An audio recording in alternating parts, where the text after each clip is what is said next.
Beef കറി ഇങ്ങനെ വെക്കലുണ്ട് നിങ്ങൾ കൂട്ടുകാരെ. തേങ്ങ നല്ലോണം വറക്കുക. തേങ്ങ, കുഞ്ഞുള്ളി, കറിവേപ്പില, ജീരകം, മറ്റേ പെരുംജീരകമില്ല, നമ്മൾ പെരുംജീരകം എന്നറിയാം, നല്ലോണം വറക്കുക. അതിൽ കുറച്ച് മല്ലിയിലിട്ട് വെച്ചതാക്കുക ബീഫ്. ഇനിയിപ്പോൾ കുറച്ചിട്ടാൽ മതി ആവശ്യത്തിന്. പിന്നെ കുറച്ച് മഞ്ഞൾപ്പൊടി, പിന്നെ കുറച്ച് മുളക് പൊടി, ഇതിൻ്റെ അകത്ത് കുറച്ച് കുരുമുളകും കൂടി ഇടണം. എന്നിട്ട് നല്ലോണം കുറച്ചും കൂടി ആക്കാം. എന്നിട്ട് ഇത് മിക്സിയിൽ അരച്ച് തണിഞ്ഞ് കഴിഞ്ഞാൽ മിക്സിയിൽ അരക്കുക.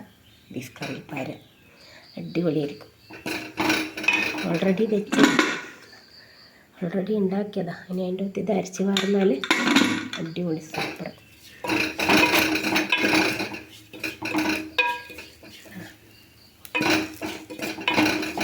ഇതിൻ്റെ അകത്ത് കുരുമുളകും കൂടി ഇടണം. ഗ്യാസ് ഓഫ് ചെയ്യാം. ഗ്യാസ് ഓഫ് ചെയ്തിട്ട് ചട്ടീൻ്റെ ചൂടുണ്ടാവില്ല, അതിൻ്റെ അകത്തും കൂടി കുറച്ച് വറക്കും.